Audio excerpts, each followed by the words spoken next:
आज पंडित दीनदयाल उपाध्याय की पुण्यतिथि मनाई जा रही है, जिसे समर्पण दिवस के तौर पर भी जाना जाता है। तब वडोदरा में भारतीय जनता पार्टी की ओर से पंडित दीनदयाल उपाध्याय की पुण्यतिथि को मनाते हुए उनकी प्रतिमा पर पुष्पांजलि अर्पित करने का और भावांजलि अर्पित करने का कार्यक्रम आयोजित करवाया गया था।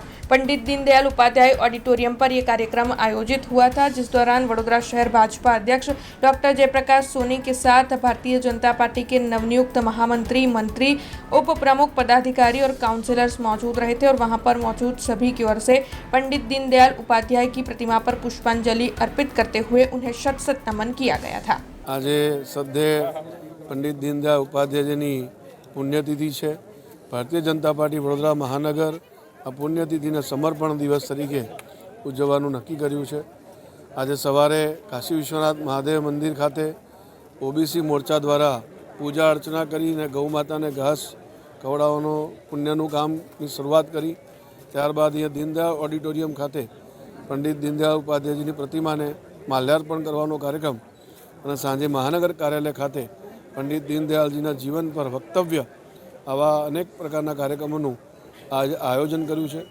पंडित दीनदयाळजीનું જે ચિંતન હતું એકાત્મ માનવ દર્શન અને અંત્યોદય, આ બંને ચિંતન એ માનવ જીવનને ઉચ્ચ મૂલ્યોથી આગળ વધારવા માટેનું હતું, માનવ જીવન માટે આદર્શ હતું। આપણે એમના મૂલ્યોને, એમના ચિંતનને ગ્રહણ કરીને માનવ જીવનને આપણે સારામાં સારું એમની સેવાનું કામ કરીએ એ જ સૌની પાસેથી અપેક્ષા છે।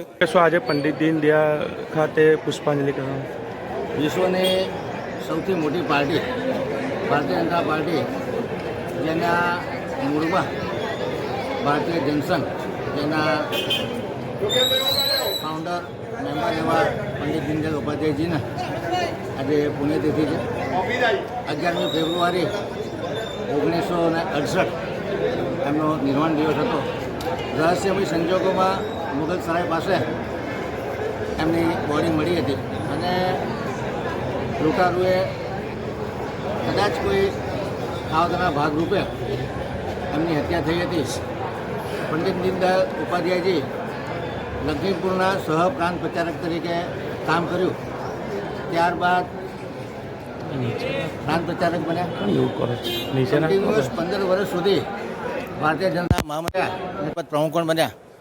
એમની જે વિચારધારા હતી એકાત્મ માનવ દર્શન, કે જેમાં વયષ્ટિ, સૃષ્ટિ, સમષ્ટિ અને પરમેષ્ટિમાં એકરૂપતા છે અને કુદરતની સાથે અનુરૂપ બની અને કેવી રીતે જીવન જીવી શકાય। મહાત્મા ગાંધીજીના અંત્યોદય અને સર્વોદયના વિચારને જેમણે પોતાના એકાત્મ માનવ દર્શનમાં વણી લીધા।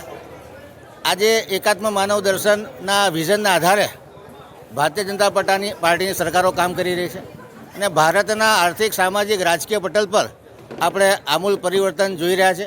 ખરેખર આપણને માટે એક પથદર્શક અને માર્ગદર્શક બની રહે એવી ડૉક્ટ્રીન છે, જેને આપણે ફોલો કરીએ।